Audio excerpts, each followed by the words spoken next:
넣지.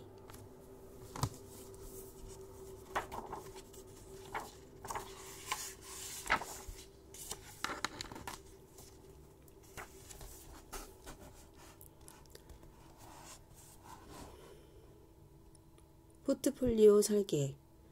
얼마를 주식에 투자할 것인가? 포트폴리오 가운데 어느 정도를 주식에 투자할 것인가? 이것을 어떻게 결정해야 하는가? 당신의 포트폴리오 가운데 어느 정도가 주식에 투자되고 있는지를 아는가? 물론 당신은 역사상 주식이 비교적 높은 수익을 냈다는 것을 알고 있다. 그러나 그 수익이 얼마나 더 높았는가? 1925년부터 2005년까지 80년의 기간을 생각해보자. 만약 당신이 미국 재무부 채권, 정부에서 발행하는 전적으로 안전한 단기 채권에 1달러를 투자했다면 수익률이 연 3.7%일 경우 80년 후에는 그 1달러는 약 18달러가 된다. 그리 나빠 보이지 않는다. 평균 인플레이션이 연 3%라는 사실을 깨닫기 전까지는 말이다. 만약 장기 채권에 투자하여 수익률이 연 5.5%였다면 당신의 1달러는 71달러가 되었을 것이다.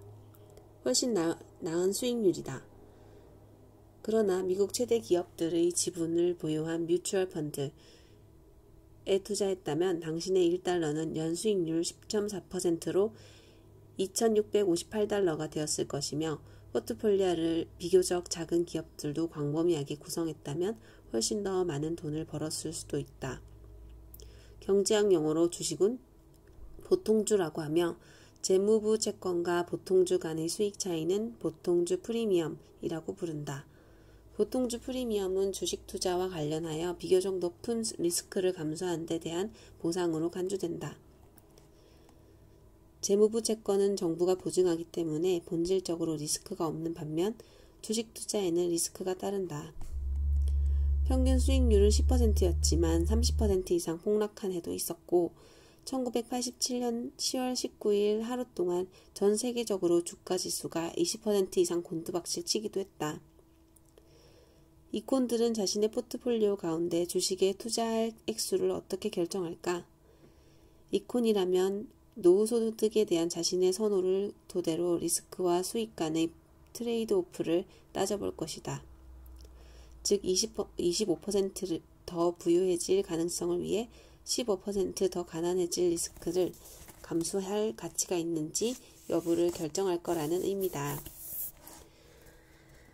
당연히 인간들의 경우에는 설사 문제를 이런 식으로 생각한다 해도 그에 필요한 계산을 수행하는 방법을 모를 것이다. 따라서 인간들은 두 가지 면에서 이콘들과는 다른 결정을 내릴 것이다. 첫째, 단기적인 변동에 과도한 영향을 받을 것이고 둘째, 어림 감정을 토대로 결정을 내릴 가능성이 높다. 이 두 가지를 하나씩 차근차근 생각해보자. 리스크 감수. 테이블을 떠나기 전에는 돈을 세지 말 것. 합장에서 인간들은 손실을 싫어한다고 말한 바 있다. 줄잡아 얘기해서 인간들은 이익을 좋아하는 것의 2배로 손실을 혐오한다. 이 점을 염두에 두고 두 명의 투자자 빈스와 리브의 행동을 생각해보자.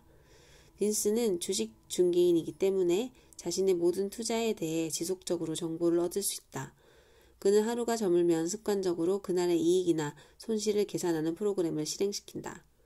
인간인 빈스는 하루에 5,000달러를 잃으면 비참한 기분을 느낀다.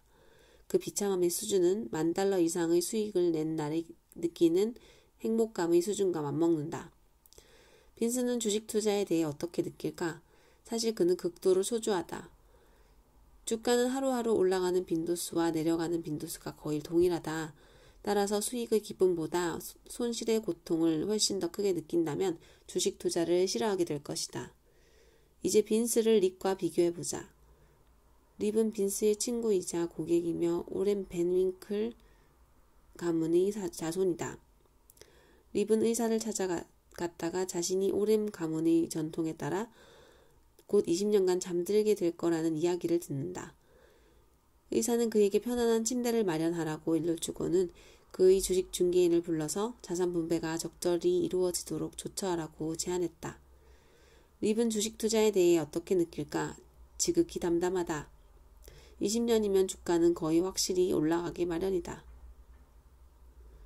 역사상 20년 동안 주식의 실질적인 가치가 떨어지거나 채권보다 수익률이 낮았던 적은 없다. 그래서 립은 빈스에게 전화를 걸어 자신의 돈을 몽땅 주식에 투자하라고 이르고는 아기처럼 잠에 빠져든다.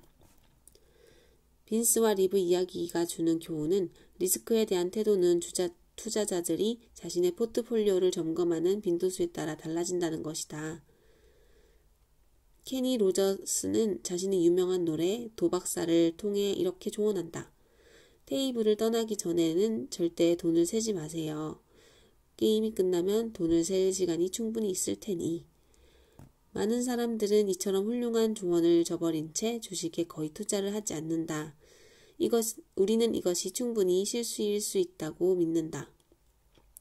투자자에게 오랜 기간에 걸친, 일테면 대다수 투자자들이 한계라고 생각하는 20년에 걸친 주식 및 채권의 리스크를 기록한 증거를 보여주면 거의 모두가 주식 투자를 택할 것이기 때문이다.